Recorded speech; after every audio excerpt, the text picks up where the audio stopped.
Olá pessoal, hoje vamos resolver uma questão da AFA do ano 2017 para ingresso 2018 que fala um pouquinho sobre efeito Doppler e tubos sonoros, tá legal? Diz assim: uma fonte sonora A em repouso emite um sinal sonoro de frequência constante FA igual a 100 Hz.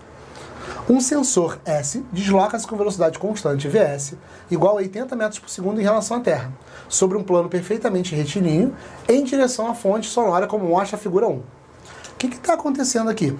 Eu tenho uma fonte sonora que está em repouso, está parada, e está emitindo um som de frequência 100 Hz. Legal?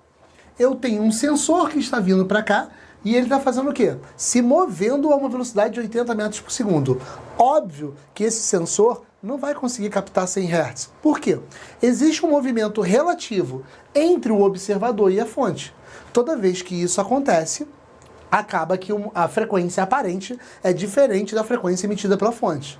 Valentim, mas é maior ou menor? Depende do caso. Nesse caso aqui específico, a gente vai mostrar que ela vai ser maior. Legal?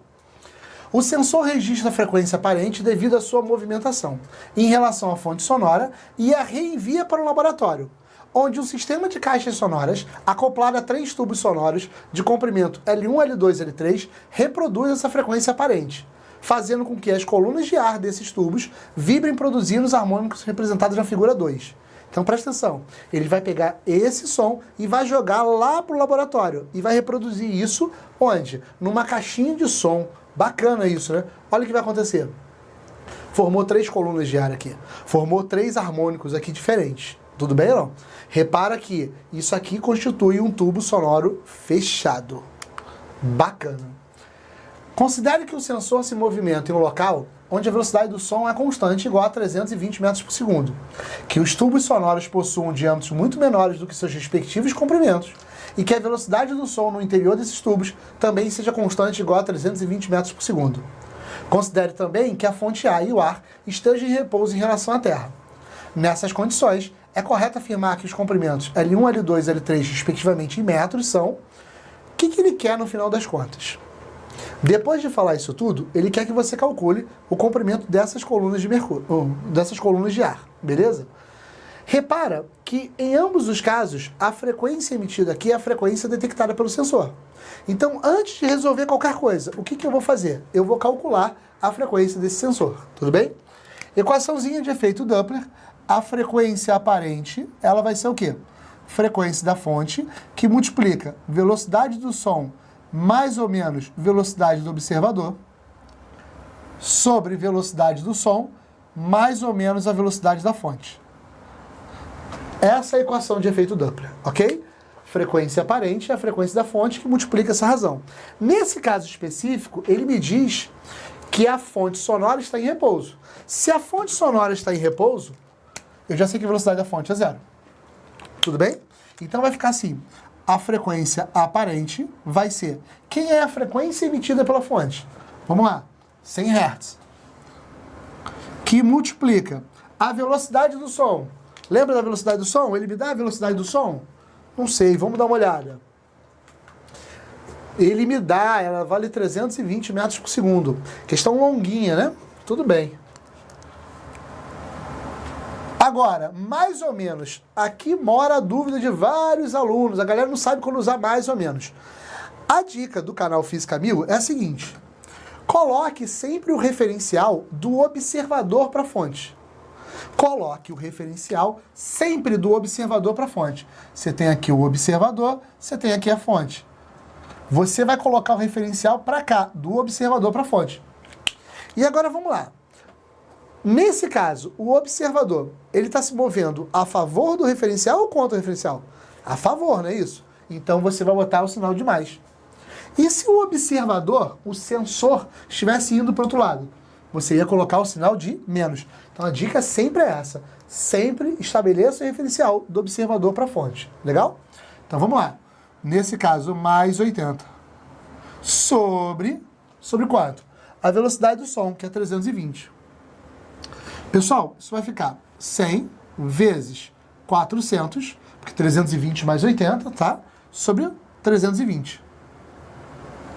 Fazendo essa conta, a frequência aparente vai ser igual a 125 Hz. Que maneiro. Pena que só isso não resolve, né? Bom, só que facilita muito, né? Porque a gente não quer o comprimento desses carinhas aqui, comprimentos de L1, L2, L3, todos eles vão ter essa mesma frequência. Porque o que está produzindo a coluna aqui é o sensor, é o som que vem do sensor. Então vamos lá. Você tem duas maneiras agora de finalizar essa questão. Primeira maneira, se você perceber que isso aqui é um tubo fechado, você pode escrever que a frequência ela é NV sobre 4L, onde N indica o harmônico. E aí se ligar, primeiro harmônico, terceiro harmônico, quinto harmônico. Lembra que tubo fechado só tem harmônico ímpar, né? Uma outra maneira de ver isso, que cá entre nós é até mais bacaninha de ver, é perceber o seguinte. Olha para essa figura aqui. O que eu tenho aqui nesse desenho? Isso aqui não é 1/4 do comprimento de onda? Valentim, não entendi nada. Vamos lá, vamos rabiscar aqui. Uma onda inteira não seria isso aqui? Você está acostumado a ver a onda assim, né? Mas dá uma girada nela aqui, ó. Não vai ficar assim? Isso é uma onda inteira. Então, cada covinha dessa vai ser lambda sobre 2. Só que olha só, se eu tirar uma covinha... Olha o que eu passei a ter. Pô, é o tubo aqui? Não, né? Ele está pegando a metade da metade. Gente, a metade de lambda é lambda sobre 2. E quem é a metade da metade? Não é lambda sobre 4? Então, nota bem uma coisa. Nesse cara aqui, o que eu posso escrever? Eu posso escrever que o L1 é igual a lambda sobre 4. Concorda comigo? E aqui? Quem é o L2? Ó, 1, 2, 3 lambda sobre 4. 3 lambda sobre 4. Quem é o L3? 1, 2, 3, 4, 5. 5 lambda sobre 4. Certo ou não? Queridos, se o L1 é lambda sobre 4, quem é o lambda nesse caso aqui? 4L1. Se o L2 é 3 lambda sobre 4, quem é o lambda aqui? Vai ser 4L2 sobre 3. E por aí vai. Só que a áfala me deu uma ajuda, porque, olha só. Vamos lá. Equação fundamental de onda. V igual a lambda F.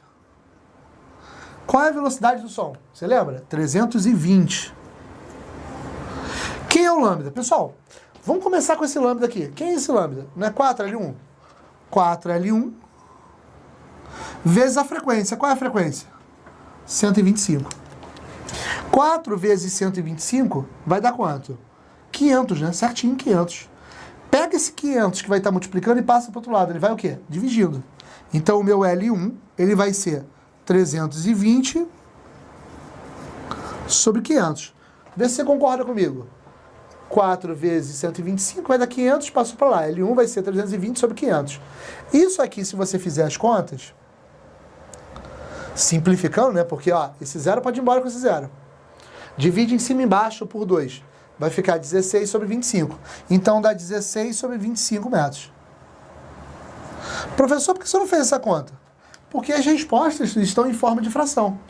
E olha que interessante. Quando você acha que o L1 é 16 sobre 25, a única resposta possível é a letra A. Observe que para B, L1 é 5 sobre 31A, para C, 16 sobre 27, para D, 16 sobre 27. Então, a única resposta possível é a letra A. Se eu quisesse, para confirmar, né, achar o L2 e o L3, eu ia fazer a mesma coisa, só que fazendo a substituição. No caso do L2, no lambda eu ia botar 4L2 sobre 3, e no caso do L3, 4L3 sobre 5. Entendido? Não esqueça de curtir o nosso canal. Sempre vai ter uma dicasinha diferente para você.